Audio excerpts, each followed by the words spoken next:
First and foremost, I'd like to give all the highest praise, glory, and honor to our loving Savior, there is Jesus. Amen. Hallelujah.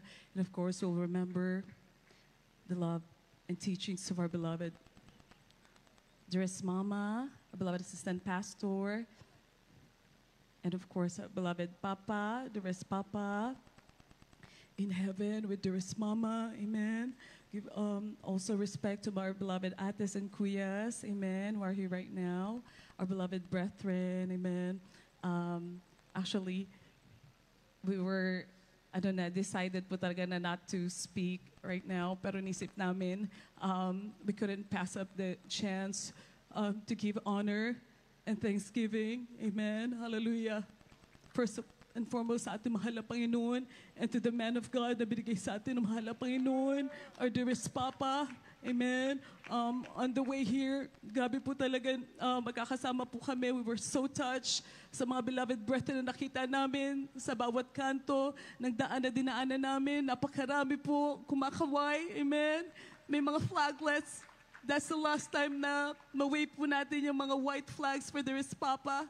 Sabi namin yung bawat umiiyak na beloved brethren, bawat may flag na beloved brethren, bakit sila umiiyak? Because they are grateful to the Lord for the life of the man of God. Dahil sa tao ng Diyos, natuto tayo lahat magtiwala sa mahal na Panginoon. Paano tumawag sa mahal na Panginoon, how to call on to the Lord. Paano, hallelujah, pahalagahan ang turo na ating beloved pastor. Kaya alam namin bakit lumuluha ang ating mga beloved brethren. Each and every one of us, we have a testimony. Amen? Kung paano binago ng mahal pa rin ating buhay. Hallelujah. Kaya kanina po talaga, we were emotional. We were filled with the Holy Spirit, just thanking the Lord, Ate Lala. We were all crying in the car. And sabi namin talaga, mga beloved brethren, ang init-init, naghihintay sa daanan. Makita lamang ang man of God. Amen. Hallelujah. Hallelujah. During these times, may mga tanong na, what is the best memory you have of your father, of your loved one, na umuna na sa mahal na Panginoon? For us, it's, what is the best gift na binigay ng tao ng Diyos, ng dearest Papa sa amin, sa ating lahat? For me, it is the faith and love. Faith in the Lord, love for the Lord. Natuto kaming manalangin, tumawag sa mahal na Panginoon.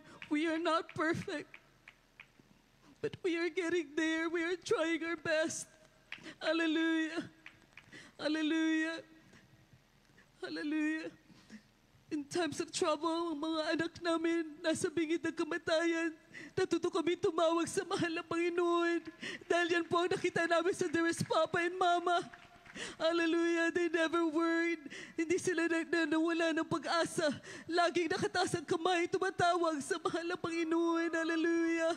And we thank our loving God for our beloved parents in the Lord, our dearest Mama and Papa, na tinuruan kami paano tunay na magmahal sa mahal na Panginoon. Amen. Hallelujah. We love you so much, dearest Papa. I'm giving the time to my sister Lissy. Amen. Hallelujah. Hallelujah. Dearest Papa, I stand before you today just to thank you po from the bottom of my heart. To me, you will always be the standard of what an earthly father should be. So much has been said about you, being the man of God, being their pastor.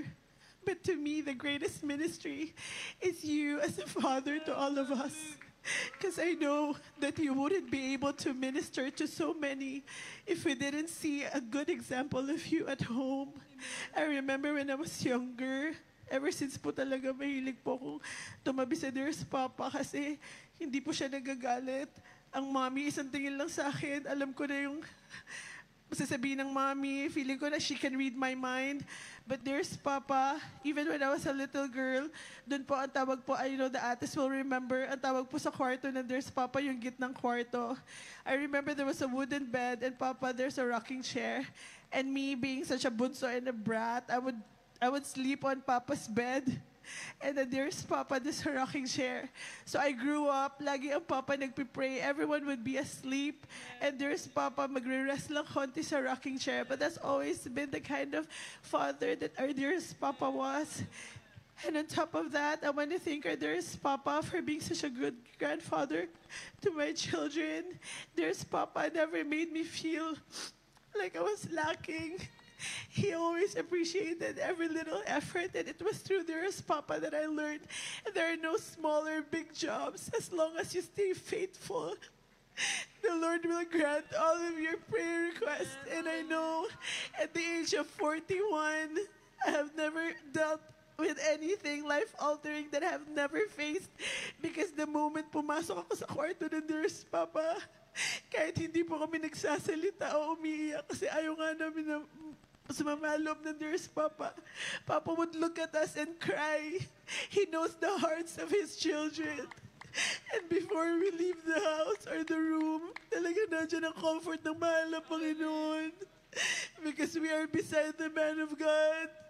And I know that He has given dearest Papa the most beautiful farewell, the most beautiful departure from this earth. So I stand here today, Papa. I honor you as my pastor, as my Papa. I will miss you so much, my Papa. I wouldn't trade those 41 years for anything. Hearing you laugh was my greatest joy. Knowing that you passed healthy, well taken care of and loved, that's my biggest comfort sa mahal na Panginoon. Na pinalakas niya po kami no ating mga ates, kuyas. We were all working to ensure na ang man of God and dearest Papa ay meron dito comfortable life on earth because he has served so many people. It's the least that we can do. So, Papa, thank you so much for being such a wonderful, wonderful Papa and the most wonderful pastor. We love you so much and we will miss you po. For the past month and a half po, every time magpupuri po kami ng dearest Papa along with the kuyas, itong kanta po na ito, no matter anong oras, umaga, hapon o gabi, dearest Papa would cry. And I know, I'm convinced nagpupuri ang dearest Papa. So please pray along with me as I remember dearest Papa's last few days on earth. Can you help me? Panginoon, tulungan mo ako. Ngayon at sa oras na pangangailangan ko, aking itadas, aking kamay, panghawakan mo, naging matibay sa lahat ng bagay. Bawat hakbang ko'y mayroong sumasabay. Problema at paghihirap sa akin kumakaway.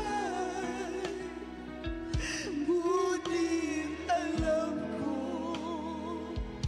sa bawat takbo ng buhay ko, dahil sa'yo, Jesus, ako'y magtatagumpay.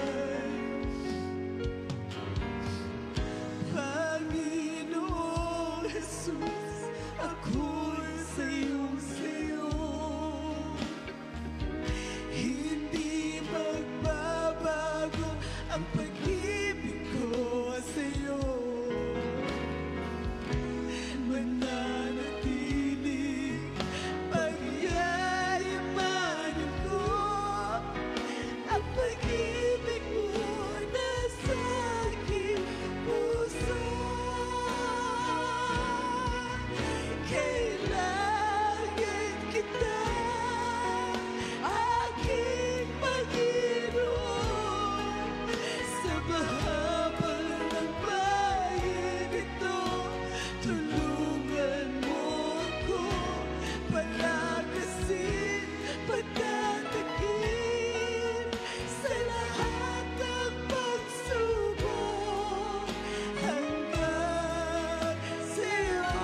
salvation.